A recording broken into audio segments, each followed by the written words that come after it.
Autumn is the season to get cozy. Nice Halloween, fall aesthetics. It's getting colder and everyone's like enjoying like pumpkin spice lattes and eating pumpkin pie and whatever. Anyway, that's not for me. I live in Australia. Here's all the things that have happened just this last week.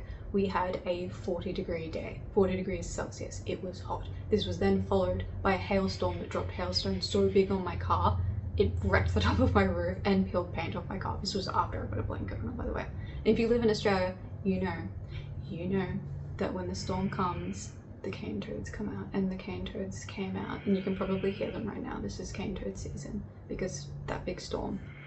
So that also happened. Oh yeah, and a cane toad walked into my house. Like, he owned the place and he got under the fridge and I couldn't get him back out. So I don't know if he's still there, but I saw one outside of my house the other day that looked really similar. So I think that is the same cane toad. But most importantly, what has happened this week is that I finished my October TBR list. So hi and welcome to today's video. I'm going to be ranking and reviewing these fall, October, Halloween reads. So if you follow my content, you might have seen that I uploaded a reel at the start of this month where I talked about the 4 books that I got for my birthday. So those were on my TBR list, and I finished all of them except for We Love You Bunny, which I'm kind of just like holding on to for like some sort of emotional security, I think. So I haven't finished that one, I haven't started it, but I read The Red Queen, I read Hungerstone, I read The Last Witch, The Witcher, The Last Witch. I read this book, okay?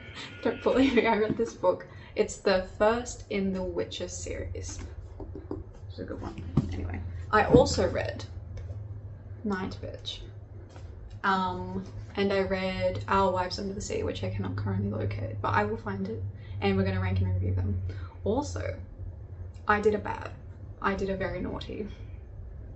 I can't believe I did this actually, this is pretty insane. But I uploaded another reel where I was talking about books that I would never pick back up again because they were so disturbing, they were so horrible, I had to put them down, and then just like I was done with them. They were forbidden texts. I think you guys can guess where this is going. Yeah, I picked one of those back up and I started reading it, and I'm still reading it and I'm enjoying it too. So stick around to find out which of the forbidden texts I have since picked back up. Alright, so we're just going to go in chronological order of what I first to most recently have read. The first one I finished this October was Nightbitch by Rachel Yoder. This one was a really difficult book for me. And I picked it up because I really like books and stories about women reclaiming themselves through really like feral and unhinged behavior. I think I just realized that the toads really are a toading, so hopefully you guys can just ignore the frog noises in the background there. But I did pick this one up because I thought this would be one of those books. It was kind of touted as such. You can kind of sense that from the front cover here with this very red and almost manic looking 1950s smile. So I was looking forward to one of his stories. It was also really popular on Goodreads and Reddit. It was also really popular in the bookshops that I ended up buying it from. So the story is about a woman who puts her career as a performance artist, like Marina Abramovich like style kind of performance art. She puts it on hold because she wants to be a wife and a stay-at-home mother to her toddler who's like 2 to 4 years old. He's a little boy who I suspect is kind of written as if he's like got some developmental delays, or he may be on like the autism spectrum. She's got a husband who works out of town and he does not help. He doesn't help at all. He's useless man. He doesn't help. He kind of just walks away all the time and just leaves her to do all of the work around the house and with the toddler. Even when he is there, he expects her to do the work. So anyway, under the strain of this and the pressure of this, she kind of goes a little bit crazy and she starts to believe that she's turning into a dog. I can sense already that I'm going to get cancelled for these controversial opinions about these books, but I just don't think I was the target audience for this book. I dragged my feet reading this, I put it down, I didn't want to pick it back up. I felt stressed reading it, I felt claustrophobic being in this woman's shoes, really. So this was a difficult read for me. I feel really negative because I'm kind of starting this off with like a very negative review, being very cynical right now, but I wanted to do this in chronological order. I unfortunately didn't like this book. That was something that I hated about almost every single character in this book, except one. And if you don't want spoilers, skip, just move on forwards, just get out of here. The one character that I really liked was the head mum of the multi-level marketing cult. She was fun, like I liked her, like I'd be her friend. Everyone else, like, just, I didn't like them.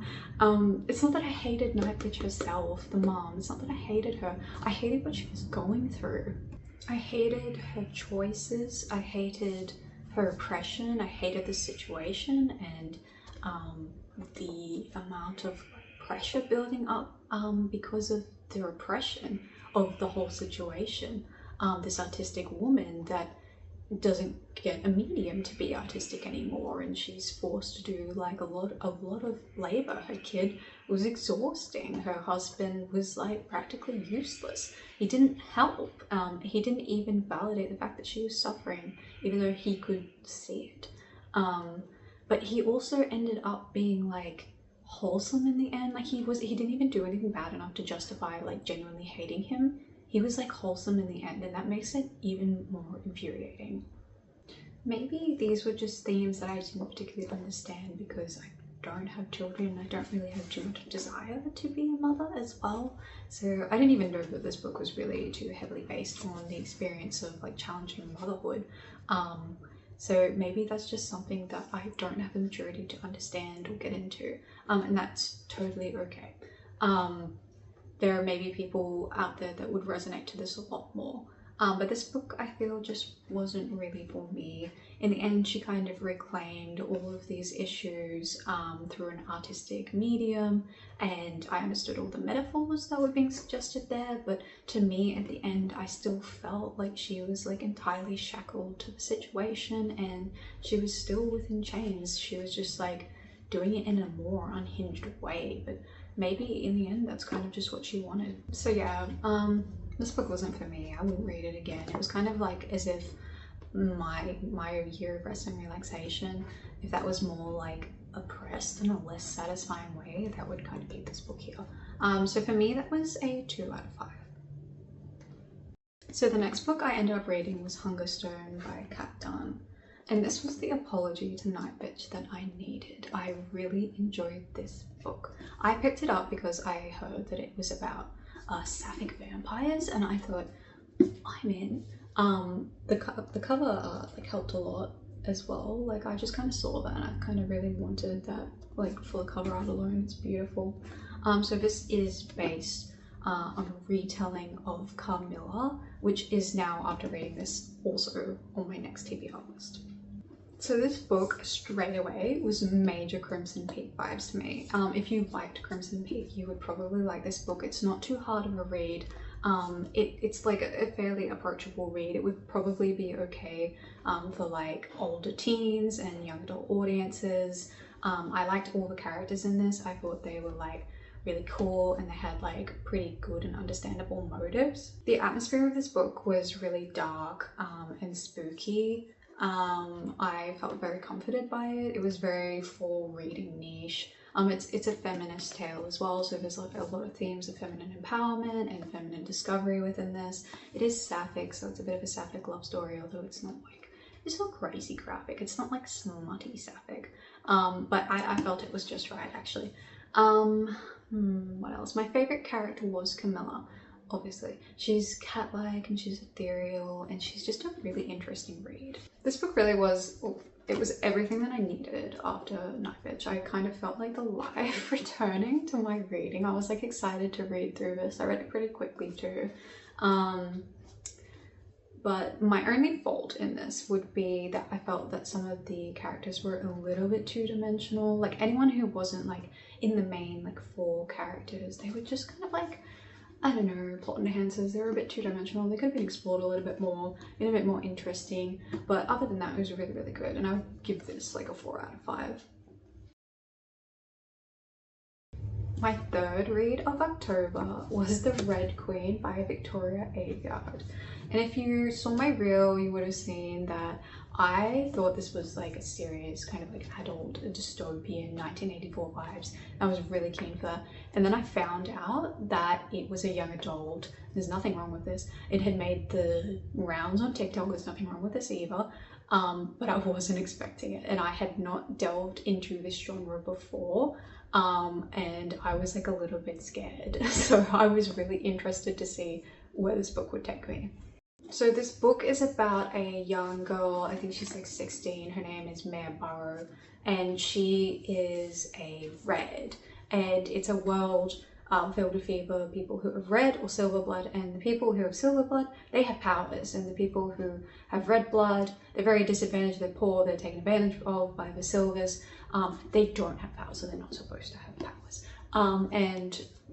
Mare goes to court to work for the prince. She's chosen by the prince to work for him, and she finds out that she has powers. So that was the plot of this book. So to me, it like at first I was very much like, oh, this sounds a little bit like, you know, but I thought it's worth a shot. I'm gonna try. And it was. This book seriously surprised me. At first, I was really impressed by the atmosphere and world building. I think that was done really well. I was really taken aback, and I was kind of like really compelled with the world building in this. I was kind of hooked. And then it took a turn. It took such a hard turn that had me genuinely in tears, guys. I was laughing so hard at one of the plot twists in this that I was in tears, and I'm going to tell you exactly what happened. And if you don't want to hear like spoilers for this, just get out of here. All right, so here's the plot twist that had me in genuine tears. So Mare's like not love interest, friend interest, who may be a love interest, maybe from, I don't know. It's too many love interests in this book. But anyway, so he's about to get sent to war. He's about to leave, and she's like, no, don't go. I'll do whatever you want, and go. And then like she like kind of like goes to do something to like stop him. She messes that up pretty badly.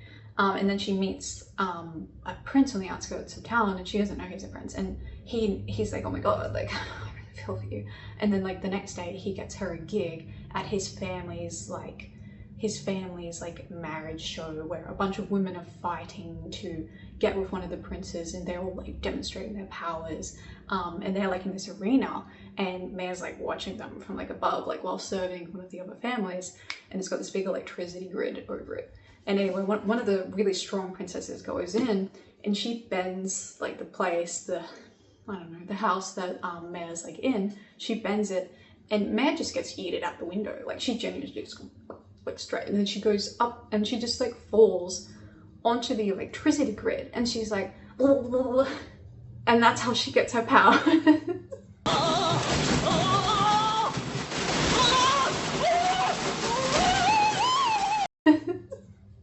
But that is genuinely how she gets her power. She's just like, whoa, why am I not dead right now?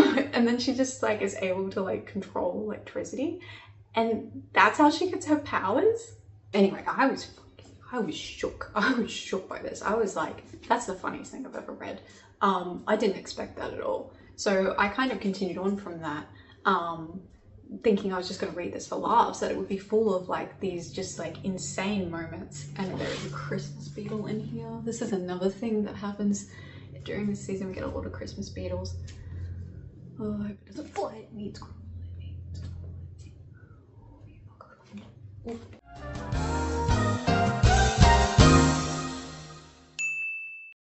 Anyway, I saw the Christmas beetle land over there. I'm safe for now. Yeah, so anyway, I was reading this for laughs, and then I was shocked again because it actually just got good. Like I was really into this. I kept reading it. Like I was addicted. Like I was like, I finished this and I was like, I want the next and the next and the next in the series. Like I want to know what happens. I am genuinely compelled. There was some pretty good plot twists in this. Overall, this was a genuinely shocking book, and not in the way that I thought it would be. This book really had me in the first half, and then again also in the second half. I would recommend it if you want something really kind of like cringy, wholesome, yet surprisingly gripping. And I have seen some controversy around this book. People are saying that There's some issues with like true authorship and whether she might have just copied this from somebody else. I haven't really looked into it. Maybe I will look into it. But you don't like, you're not going into this for something serious, you know? Don't go into this like expecting like this is gonna be the next Hunger Games. It's not, but it's good anyway. So overall, I'm gonna give this one a 3.5. Solid.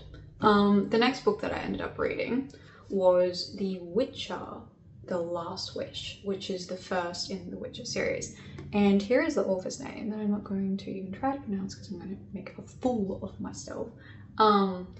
This is really good. I really enjoyed it. It is a collection of short, disjointed yet interconnected stories. So this book is a collection of short stories that really serve the purpose of introducing us to the Witcher worldscape, its inhabitants, both monster and otherwise, and some of the main characters. Many of the short stories allude to grander narratives for later books, and within the first one we are really introduced to Geralt, who is the Witcher, Dandelion, his bard friend, and Yennefer, who is a witch and complicated love interest. So my first reaction to this book is it was just an absolute wow. I really liked the TV series. I'm like a massive fan of it. And I was reluctant to pick up the books. I was really worried that this would be too high fantasy for me and it would be like too targeted towards the male gaze. I was really surprised by that because this book is neither of those things.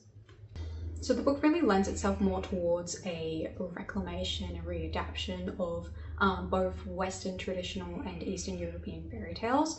And if you know me, I love my reclamation of fairy tales. I'm really into fairy tale elements and metaphors and themes. This book does it really well, and the world building was immaculate. Also, parts of this book genuinely had me laughing out loud, like really hard.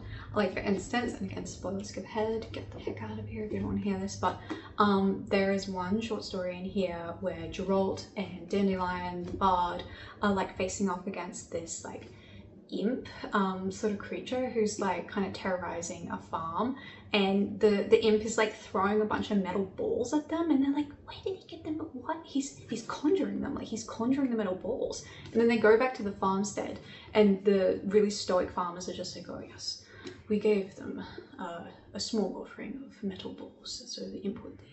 And Dandelion's very much just like, well, it wasn't a small offering, what was it? Like, because he's got like this like bump on the back of his head from being like pelted with metal balls. It was so funny. This was the kind of humor that I find, it's like, it's boyish, it's really boyish and it's really charming, and it's done really well, predominantly I think by male authors. Yet this book didn't lead itself too much to the male gaze. The women were written on multi-dimensions. They weren't just for the sake of being a woman and a plot thickener, like a narrative purpose. They served their own motives, they were independent, and they had quite a lot to do with the plot line. So ultimately I rank this book a 4.5.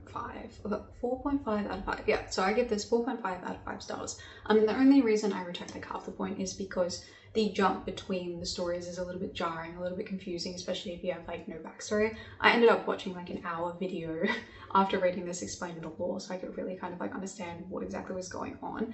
But I have heard that some of the later books in the series aren't these sort of disjointed stories, it's more of like a solid narrative. So I'm really looking forward to reading the rest of these, and I'm actually thinking about getting like the whole box set. So my second last read of October was Our Wives Under the Sea by Julia Armfield, and I am really stressed because I cannot find this book for the life of me. So it looks like I'm just lying about reading it, but I'm not. I actually did read this book, I swear. This one was a doozy for me. So it centers around a sapphic relationship that is falling to pieces after one of the wives returns back from a mysterious submarine journey under the sea. the relationship wasn't the only thing falling to pieces, if you know, you know. That's a terrible joke. Anyway, I'm really split on this book. This book had me in two minds. I initially rated it really poorly, but now that I come back to it, I kind of like it a little bit more. But basically, it was my second last read of spooky season, and I grabbed it thinking it was going to be like really creeped out, and it was going to be impactful, and it was going to be a full-bodied horror, and that's not what I got. I got the lingering feeling of washed out haunting and the pain of a very deep loss instead. I'm not sure how to feel, honestly. Initially I was really angry and I rated it pretty poorly, as I said, Then I sat with it and I talked to some friends about it and realized that the horror was more of a Lovecraftian, Leviathan and madness-centric kind of horror, and also that the novel was much more about letting go than anything else. I think I was too hasty in my rating, and the more I sit with it, the more affected I actually feel, and I feel ultimately that is a sign of good writing. When I think about what I would have wanted more from this book, I think I wanted less quiet. I wanted the breakup to be, or like the loss really, to be more fighting in the end, like more validation, more anger, more yelling into the void. And that didn't happen, because that rarely does happen in relationships. Sometimes loss is quiet, and these were my own feelings and my own fears and my own insecurities coming up as I read this book. These are my own projections on the breakdown of a relationship. So it was a little bit triggering, and I do feel like this book was really impactful, just not in the way that I wanted to. I feel haunted, but just like in a way that I wasn't expecting. It's an emotional haunting. And sometimes that is like the scariest one of all. So I do give this book like a 3.5 out of 5, and I probably would recommend it if you want something that you will feel on a very deep level. Alright, I really teased this at the start of the video, so it is time to reveal my last read, the one that I'm currently reading, because it is like a massive book. I'm like 2 weeks deep into this. This is a book that I told everybody I would not pick up again. So disgusting, disturbing, or appalling that I had to put them down and I couldn't pick them back up. What a fake bitch, honestly. That's an unhinged thing to do. Well, I did it anyway. I lied to everyone. After I finished recording that video, I was very much like, I was just really curious, and I picked it back up again, and I didn't stop reading it. I really enjoyed it too much. And I'm glad that I did, because I really enjoyed this. This is It by Stephen King. So this book is really well known. I feel like most people have been exposed to the storyline at some point, whether it's by the various movie adaptations. I think there's like a TV series that's coming out pretty soon. Most people know what this is about, so I'm not going to explain the plot. I'm just going to share my thoughts on it. And this is how far through I am. I think I'm about 3/4, maybe a little bit less. And this was dense. This was a very dense and long book. So it is very dense. It's a dense book, but it is also very interesting writing that kind of does keep you hooked, although sometimes it gets a little bit long and it gets a bit heavy, and it's just kind of like you find yourself like dozing off, because there's a lot of like history about the town that is set in the history of Derry. There's like a lot of history. It kind of goes back like through quite a lot of generations, through stories from the various different families that are involved in the book, which was very interesting. But yeah, it did get a bit like long at points, but regardless, it was scary. This is a scary book, it genuinely is. I have spent quite a few nights with my light on because of this book, so I can attest that this is a very scary book. So to many people, they kind of see it as Stephen King's magnum opus, and I can definitely see why. I see a lot of elements of him within the characters, and I see quite a lot of reclamation of childhood trauma. However, I was reading an older review by Grady Hendrix, and some points that I really agree of his on is that the book took him 4 years to write. It takes about 3/4 of the pages before he really gets to the point, and then it's on for like young and old. Like it's very much like there's such a long build up, and then it's like so sporadic. It's like he's getting it all out at once. Hendrix also suggests that the characters themselves for children were just like too good. They were so brave and kind to one another, which at times felt just really unbelievable. They also laughed maniacally, like too often. It felt like a bit forced. Obviously, there's a lot of other controversies with this book, and I'm not going to get into that today. But there are real issues with this, and those issues are valid, and some people make some excellent points around those things. But regardless of that, I do think this is a worthwhile book, although there are some scenes that, you know, if it's triggering, it should be skipped. But it is a worthwhile book. So I'm actually still reading this book, so I don't think I can really give it a rating, but that's my review so far up until this point. Maybe I'll do like a longer video reviewing it when I'm actually finished if you guys are interested in that, so let me know in the comments below and I might do that. So that wraps up my 6 October reads, and I feel like that was a really spooky and cozy month of reading. I feel very satisfied with these books, and I feel like I learnt lessons. I feel like I learnt to give boycore a chance, and I also learnt to give young adult a chance, because this was a lot of fun and I don't regret any of these books whatsoever. Even Nightbitch, I don't regret it. It was all fun, it was all good, it was great. Sorry guys, I'm getting a bit tired. It's like 8 o'clock. I'm old. It's 8 o'clock. Okay, I'm tired.